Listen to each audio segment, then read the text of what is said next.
One of the best pitch shots I ever hit the year I won the International at the Castle Pines.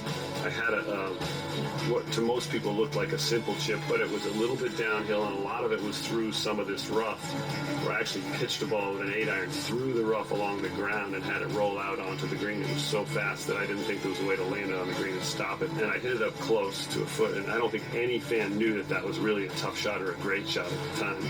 I think that's about the time then when I kind of realized my short game was pretty good. Welcome back to Golf Channel Academy. I'm Gary Williams with Brad Faxon. And Brad, this is our pitching special.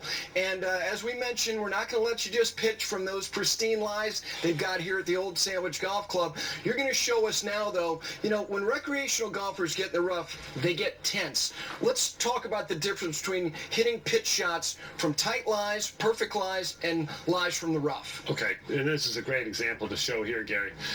I have a beautiful lie here in the fairway, a little uphill lie, which always makes you a little bit happy, and then I got one in the rough. But I want to make sure that people know, in order to make good contact with any chip or any pitch shot, especially on a pitch shot with a longer swing, one of the keys to hitting good pitch shots and being consistent with this, and I've worked with a ton of teachers, and I've watched some of the best chippers in the world, and my idol was Seve Ballesteros and Jose Maria Olazabal, watching them pitch the ball. But James Siegman, one of the short game specialists, he showed me something I thought was really important that'll help you. When a good chipper and a good pitcher sets up to the ball, they set up with their legs right underneath themselves. There's no forward motion with the hips, and the head is actually forward. So try this. If you're having trouble making good contact out of a tight lie, try and see if you can make your head on the backswing. Listen to this. Make your head on the backswing move towards the target. That'll ensure that your weight stays forward. So I'm going to make a nice pitching motion here. My weight's going to stay left. I'll actually move my head left on the backswing. Make good contact, the ball rolls and gets up there and runs towards the flag. That's a huge key to me, Gary, to hitting the ball out of the fairway. All right, now we move into trying to hit a pitch shot from the rough. And what are some of the things that you assess immediately when you find your ball in a lie like that? Right. We all hit balls in the rough, and a lot of times around the green, you have to figure out how is the lie going to dictate what the ball does when it comes out. Is it going to fly out higher? Is it going to roll further? Is it going to stop? So the first thing you have to do is check out, okay, what direction is the grass growing? You can see here that the grass is growing against me. I have grass behind the ball. Whenever you get grass behind the ball and it gets in between the club face and the ball, this ball is going to come out with less backspin and it's going to roll further. Most of the amateurs that I play with prefer to hit their shots out of light rough because they don't have to be precise with their contact and they can sweep the ball.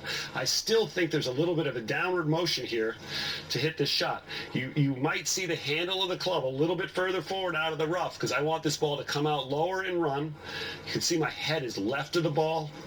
I still have my weight back with my hips, forward with my head, and I'm going to lead with my hands a little bit and let the club pass by as I open up with my chest. You saw that ball came out higher, Gary, and look how much more it rolls. Now, if you have a lie, now that particular lie, the grass was towards you. What if it's going toward the target? What changes? Okay, so now this one I had with the grass was against me, and you saw me take a little divot. The club catches more into the grain, into the grass. I actually tighten my grip pressure a little bit more, especially with my left hand, because as the club gets into the heavy grass, it can slow down and the toe can close. So I want to hold that club face open so it doesn't turn down. Tighten your left hand grip pressure when you get a thick lie, when the grain's especially against you. If you get a lie where the grass is growing with you, the ball will come out much easier, has a chance to spin a little bit more, and it's an easier shot to hit. It's funny you say that. When you play in so many pro-ams, when these players get these fluffy lies, they do look happier, don't they? They do. They don't have to make perfect contact. But they have to assess the situation. Right. I think, and that's one thing that the tour player does well. They've hit so many shots out of so many different kinds of lies. You can get a lot of good practice by putting balls in the rough in different sort of conditions so you can see trajectory changes and how far the ball rolls. When we continue